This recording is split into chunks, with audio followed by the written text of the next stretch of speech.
Welcome, everyone. I am thrilled and honored to be here today with Dre Baldwin. Dre is the CEO and founder of Work on Your Game. He's done 4 TEDx talks. He's written 33 books. He's had a 9-year professional basketball career, and he has created a framework for his work, which is the roadmap in reverse, which I want to hear more about that. So welcome, Dre. Great to have you here today.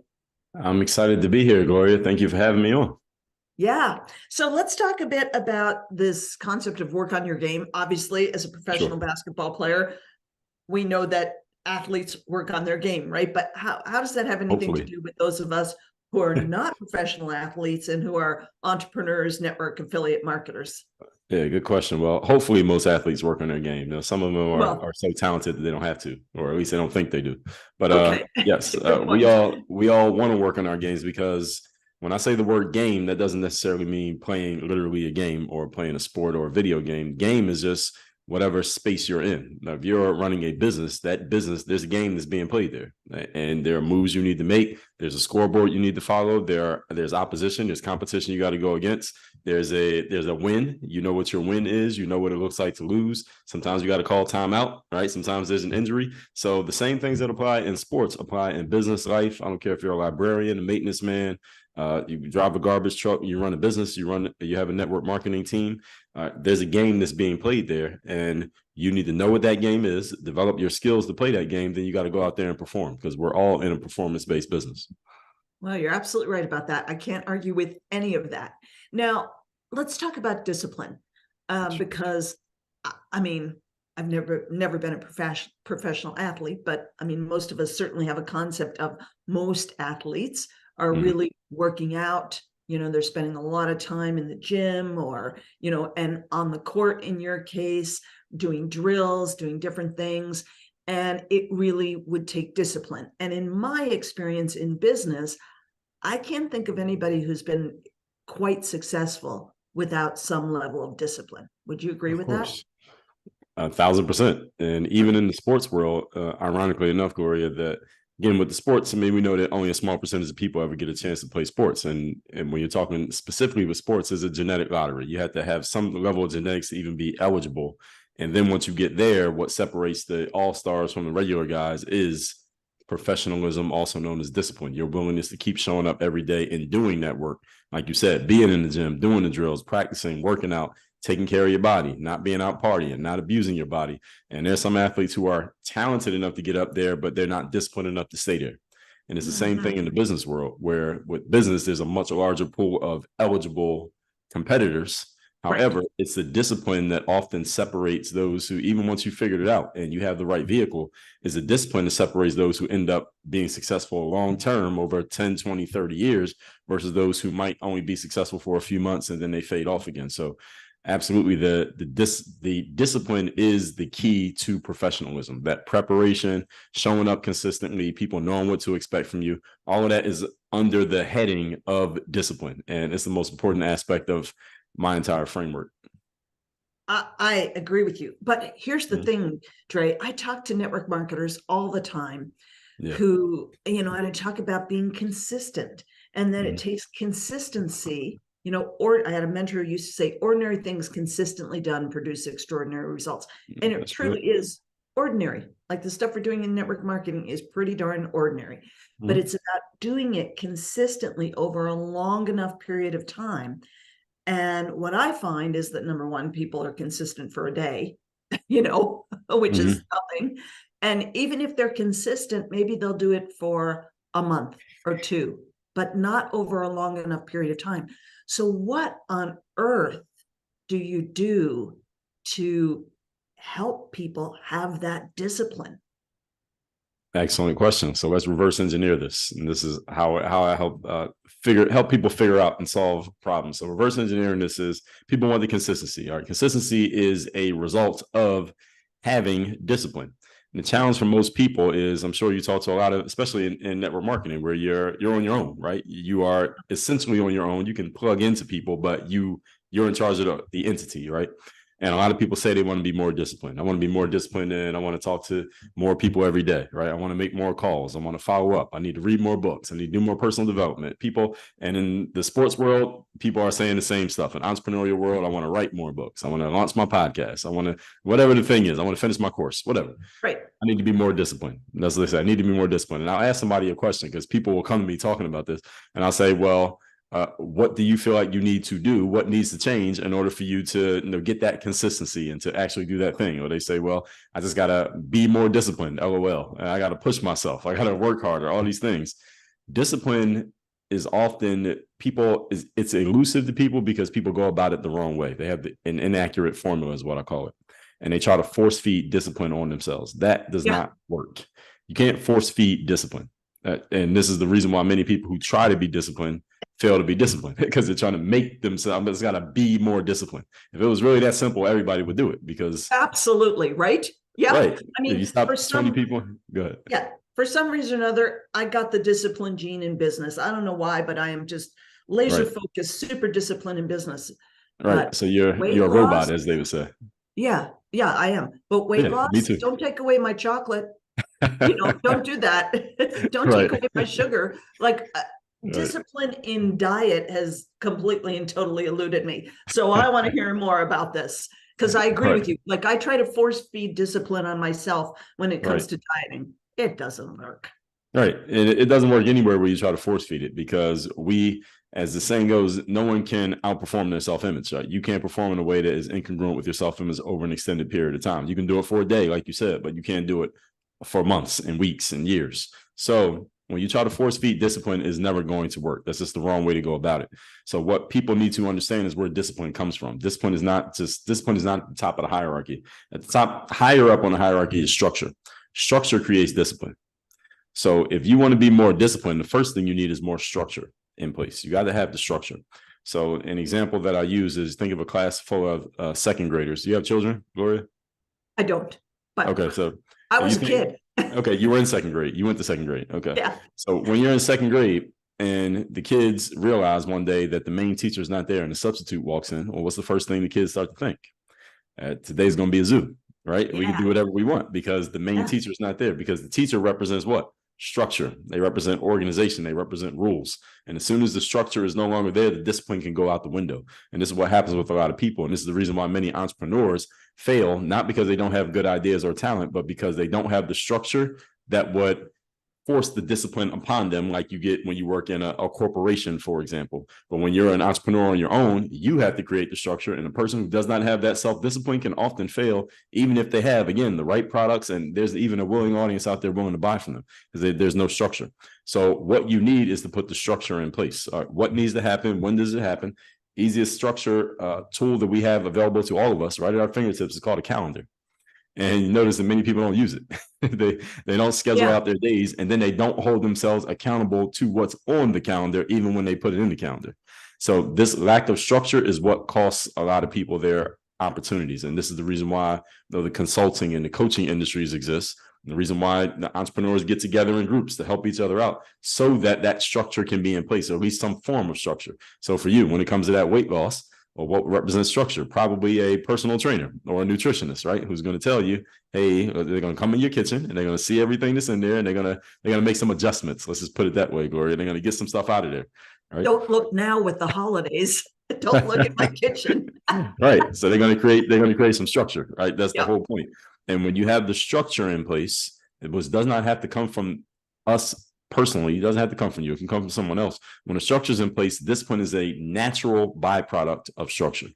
It's a natural byproduct. So I played sports. I played team sports a lot of my life. The coach represents the structure, and the trainers and the assistant coaches, they represent the structure. We have practice at this time. The game is at this time. When you come to practice, you need to be dressed like this. This is the time we need to start. This is how you need to wear your uniform. This is what you need to wear when we travel to a game. Here's in college. Here's what you need to do in class. You need to be sitting in the first 3 rows. You got to have this minimum GPA or you can't play. All of it is a representation of what? Structure. They're telling you exactly what the rules are. Did you go to college, university? I did. Yep. Okay, so at the beginning of every class, the first class meeting of every class, what does the professor hand out? A syllabus, right? And what's the purpose of the syllabus? It's to let you know this is the structure of how this class is going to go. Here's what I'm going to teach. Here's my process. Here's how many classes you can afford to miss before you get a failing grade.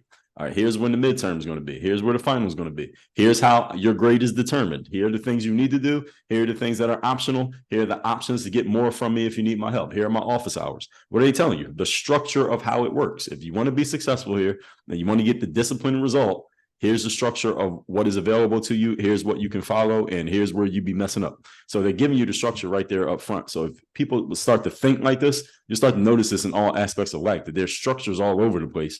What we need to do is take advantage of those structures and plug them into our situations so that we can produce the discipline that we want.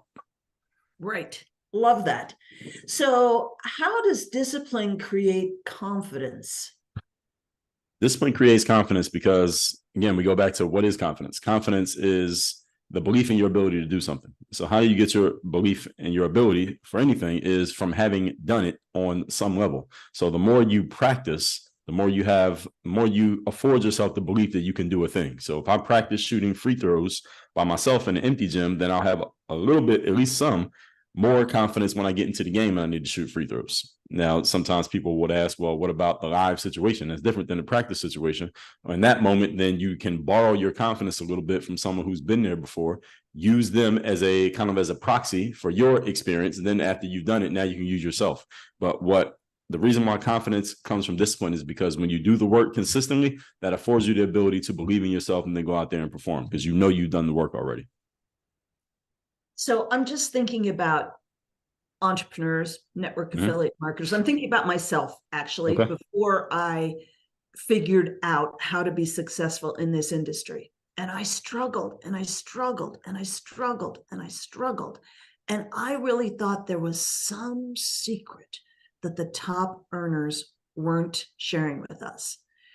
And what I found out the secret was that you just have to be consistent over a long enough period of time. Surprise, surprise, it takes patience. I mean, you have to do the right activities consistently over a long enough period of time. And what I've found for lots of different things for me and my business is that 6 months tends to be when I started my YouTube channel. 6 months, crickets. And then after 6 months, boom, it took off. Same thing happened when I started really consistently working LinkedIn to build my network marketing business. Nothing.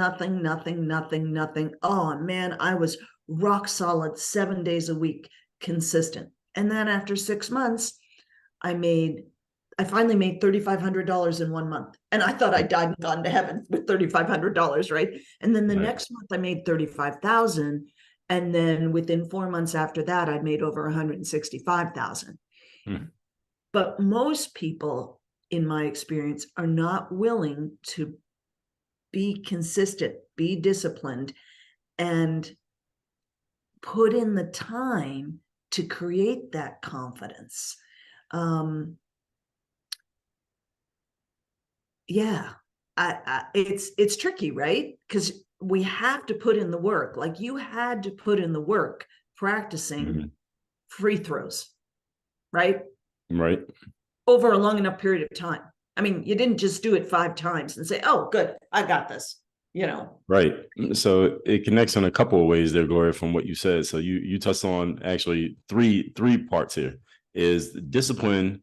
Even once the discipline does create the confidence, that doesn't mean you stop doing the disciplined work, because once you get good enough, like whatever you were doing for 6 months straight to make your LinkedIn start working or your YouTube channel start working, once it started working and turning over and you hit that critical mass, you need to keep doing it. You need to keep priming the pump so that whatever you were doing to get it going, it keeps going. You can't just stop just because you got there. It's just like an athlete. You get good at shooting the 3-point shot. You don't stop practicing because you're good. You keep practicing so that you can stay good. And that's how the discipline creates the confidence. And it's a perpetual cycle, because confidence is not like a one-time product that you buy. It's like a membership. All right. It's a recurring revenue model. You have to keep paying the price for the membership, same way you keep paying every month for your electric bill or your gym membership or for your phone.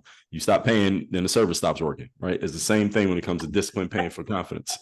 That's so true. I love that analogy. I've never heard that before, but you're absolutely right. You stop paying, the service stops coming. Yeah. Exactly. So that's how discipline and confidence, they work together, but they keep going. And another thing that you said there, when you talked about that 6 months of hitting it consistently and then hitting critical mass on both your content and with LinkedIn, we're talking about mental toughness, which is the next piece after discipline and confidence, is the mental toughness and the framework.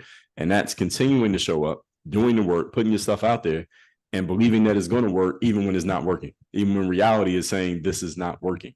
And I remember Napoleon Hill said this in one of his lectures after Think and Grow Rich came out. He said, how many times do you think the average person tries something before they give up and stop? What do you think the answer is?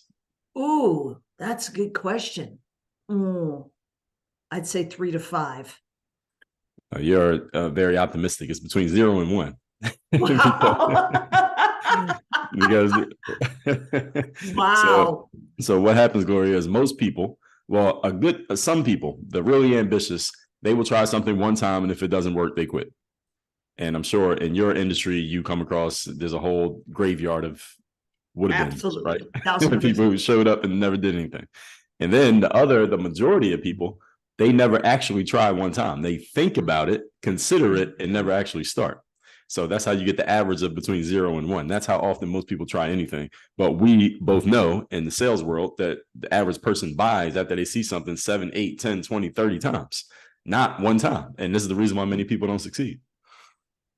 Yeah, that's so true. So how do you create that mental toughness? How do you create the mental toughness, would you say? Like, you said it, the graveyard is full of people who never made it in network marketing. Well, in fact, you told me yourself, you had a little stint in network marketing early on in your career, right? Yeah, I guess I'm in the graveyard because I didn't stay in network marketing, but a lot of what I learned in it fueled what I do as an entrepreneur today, though. So I was very thankful for that experience. Yeah. Yeah. For those people who, I was going to say, I think an awful lot of people still have some dreams. Mm-hmm. Maybe as life has gone on, their dreams have gotten, knocked down and knocked down and knocked down, but they have some wishes, some desires, whether it's to get out from underneath a mountain of debt or, be able to retire at some point in their life and have more than Social Security or whatever country you live in, if you even have some kind of government, something or other supporting you. So I think most people still have, and maybe I'm wrong about that, most people, but for those people that still have something, I mean, you've got to have some kind of desire to even get involved in network marketing. Wouldn't you agree? Yes, of course. Yeah. So for those people who at least have some kind of desire and have been knocked down, what you're saying then is you start with structure and you build from structure to confidence to mental toughness. Is that what you're saying? I will put it this way. I will say, first of all, I think everybody has some desire within them. It's just some people are more honest about what that desire is and more willing to go after it.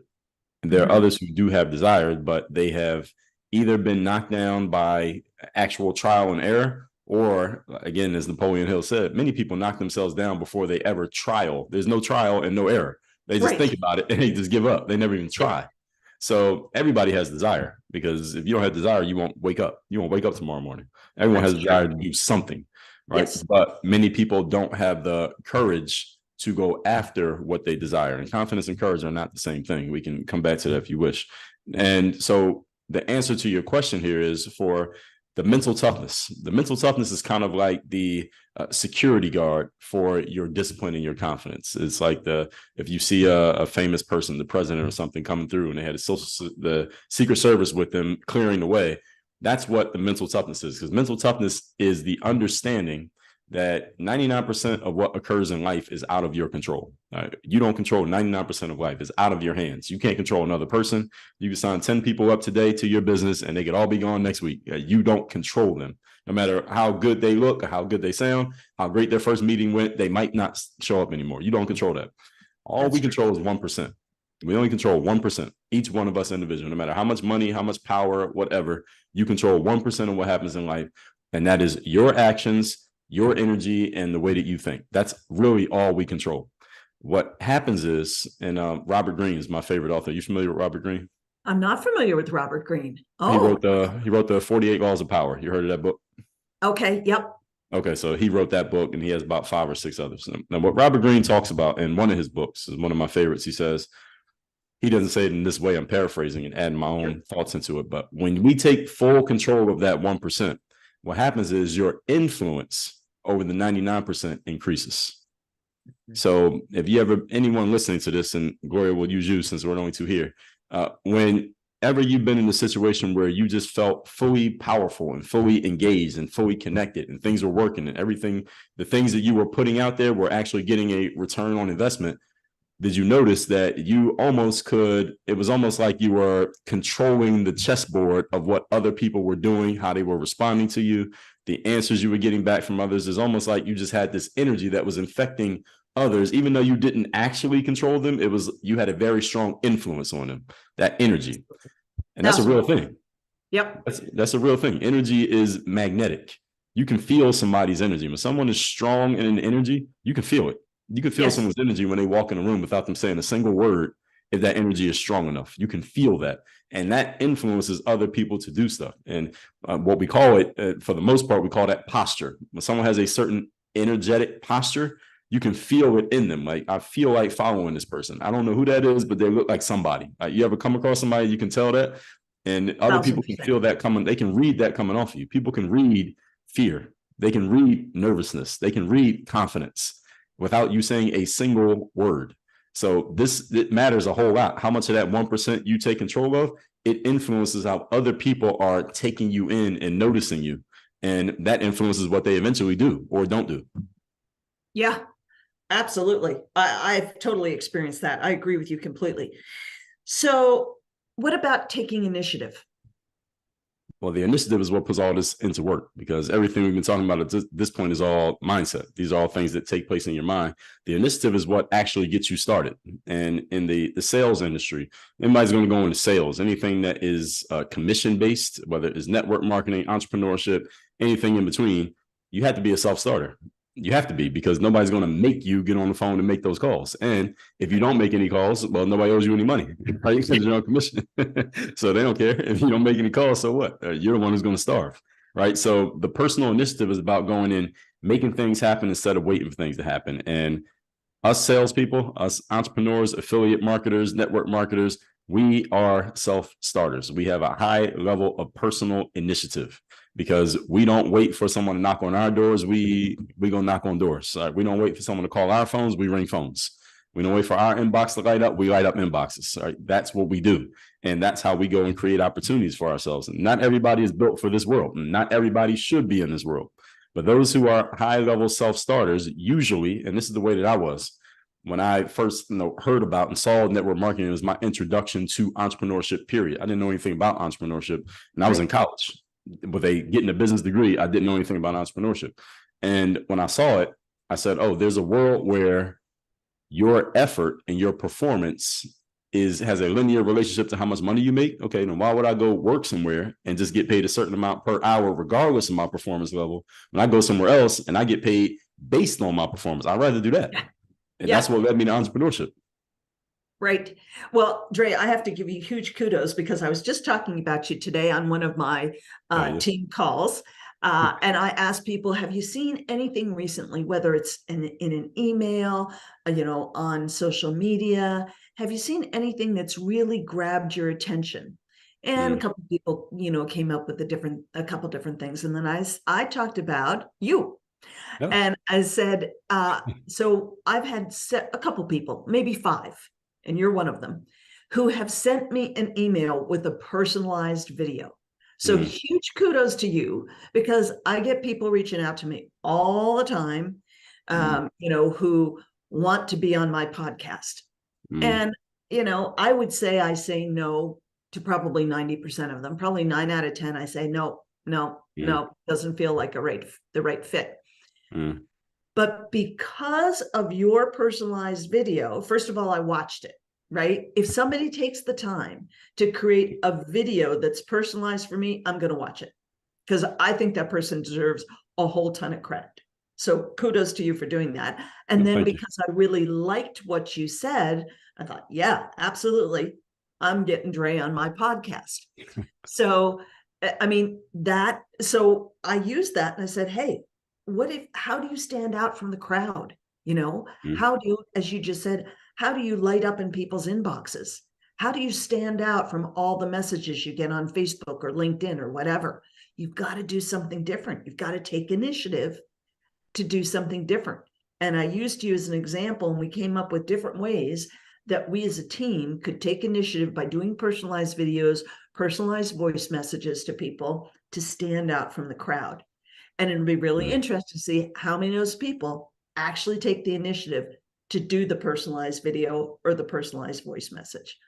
That's right. And well, I appreciate you acknowledging that. I'm glad it worked. I'm glad we're here, and it worked. And it did work.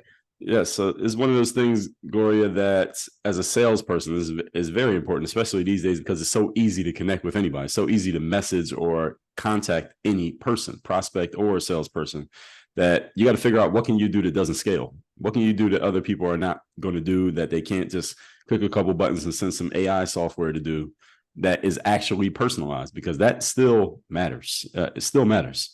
Still matters to call somebody on their birthday. It still matters to send someone a card with your actual signature on it. Those things still matter, even though we have all this technology these days that makes it easy to kind of mass communicate. People still appreciate a personalized, somebody actually taking the time to think about them. And a lot of people are getting away from that. And what I tell my audience all the time, Gloria, is that the opportunity is in the opposites. Look at what most people are doing. The opportunities and doing the opposite of that.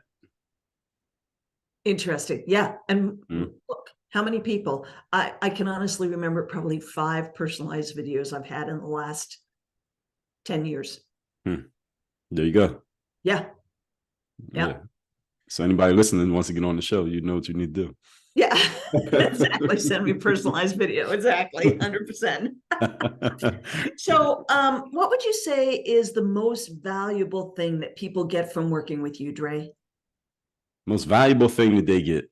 That's a really good question. The most valuable thing a person gets is when I ask people who work with me, what is it about me? Is I'm not the only one in the world who's ever talked about mindset or make more money in your business or make more sales or whatever it is. I didn't invent these topics. I'm pretty good at them, but I didn't invent them. And they say, Dre, I like the fact that you're no BS, no fluff. You get straight to the point, no nonsense. And I think people, I've been told, they say, Dre, you have a calming influence. Like, I feel like I can just talk to you. I feel like you hold space and I can talk to you and I can be myself and I can share what's really going on and I'm not being judged. And you're going to talk about it from an objective view. And even if I'm emotional, you're not getting emotional, and you can really help me see things clearly and logically and rationally as they are. And what's interesting about that answer, Gloria, is that has nothing to do with like any piece of my framework or, I never wrote a book about any of these things, but those are the things that really separate me from everyone else. Because again, there's a lot of people who talk about similar topics, but it's my energy, I guess, my aura, as we talked about, that really makes me different according to the people I work with. This is what they tell me. Right. That's great. Yeah. Now, I have to ask you this question because I'm really curious. How did you make the transition from being a professional basketball player to getting into this businesses you've got, where you've been an author of 33 books? That's a lot. I've authored a book myself and I've created a bunch of courses, but 33 books is a lot. And doing the coaching that you're doing, like, what was the transition process like for you? Yeah, the transition happened. Well, first I was making all these videos on YouTube just for ball players back when I was playing ball. And this is when YouTube first came out, like 2005. So around 2009, 2010, the ball players started asking about my approach because they just saw I was really consistent. I was putting videos out every day before it was cool to put anything on the internet for free every day. So they just asked, man, why do you do this? Why do you put videos out every day? Or how do you put videos out every day? And then they would ask about confidence, because in sports, a lot of athletes get performance anxiety. So it's one thing to practice in an empty gym, is another thing to do it with everybody watching. And then they would ask about, well, I only played 1 year of high school basketball, and I played Division III college ball, which is like the third tier of college sports. Pro athletes don't come out of that level. So Dre, coming from where you came from, how'd you keep the vision alive in your mind? You could even become a pro athlete, because it's kind of a far-fetched kind of pipe dream, to be honest, to even think you can do it. or they'd ask how I got started playing ball professionally, or how you get started getting known on the internet. Because by about 2009, 2010, now being known on the internet was actually starting to become a career aspiration for the up and coming generation. Now they don't want to be firefighters and president. They want to be a YouTuber, right? That was the thing. Right. And now I was a known YouTuber, right? So I just started answering those questions, and I started talking about these things we've been talking about here: discipline, confidence, mental toughness, personal initiative. I used to do these videos called the Weekly Motivation. I did them every Monday. In addition to the other 6 days a week, it was just basketball stuff. And I did the Weekly Motivation in Gloria every Monday for 400 Mondays in a row. And those videos built the bridge, because what happened when I was making those videos, I was just talking, this is little 2 to 5 minute little selfie videos, just talking about things like showing up every day and being ready for your next opportunity, and how you use it. You can use a setback as a setup for a comeback, and just ways that I thought mentally, because I've always been a big reader. So this stuff was already in me. And I didn't think it was really that unique, honestly. I thought everybody thought like that. I thought anybody who was successful just had this default way of thinking, and they could explain it. And I just happened to be the one explaining it. But I realized that most people did not think like this. And also most people could not articulate it. So when I started putting it out there, the ball players appreciated it and said, Dre, man, you sound like a philosopher, the way you're explaining this stuff, even though they knew me from basketball. And also what happened is people who did not play basketball started finding me online. And they said, well, Dre, I know a lot of your channel, your content is basketball stuff, but that video you do every Monday, man, that applies to everybody. I don't play basketball. Like, my son watches your videos, but I heard that one and I noticed it. Right. So that's how I knew there was a bridge between athletics and entrepreneurship was the mindset piece. So I already knew I stopped playing in 2015. So the last 5 years of my career, I already knew what I was going to do after basketball. Because when you're not actively in the game every day, like, I knew when I stopped playing, I wouldn't be that popular to the next wave of ball players, because I wouldn't be in front of them every day on the court. So I said, I need a transition. I need to figure out what that's going to be, because I didn't want to be a coach or a trainer. I knew I wanted to do something else. And again, I read, Robert Kiyosaki in the 2002. So I knew I wanted to be an entrepreneur. I just didn't know how. So that's how I knew already that's what I would do. Self-publishing became ubiquitous around that time. I had a blog. I started making courses. I've always been an internet geek. I'm an athlete. I'm also an internet geek. So I've always been a big computer guy. So at this time, this is when all of this stuff starts to coalesce. Social media, influencing, branding, making your own courses, putting yourself out there, not needing a gatekeeper to approve of you to put your stuff out there. All of that happened all at the same time. So that's how it occurred. That's fascinating. Love that story. Yeah.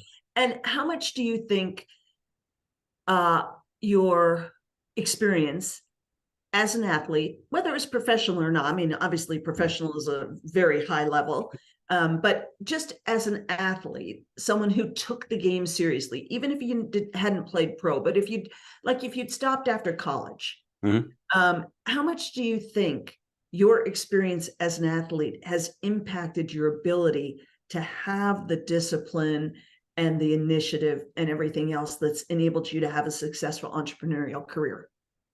A ton, because even my professional career as an athlete, Gloria, was not some smooth yellow brick road. Right? There were times in between jobs I didn't know when the next job was going to be. Like, I'm waiting for the phone to ring. So people who don't know the sports world, think of an actor or actress. They just finished the last movie, but they don't know when the next movie's coming.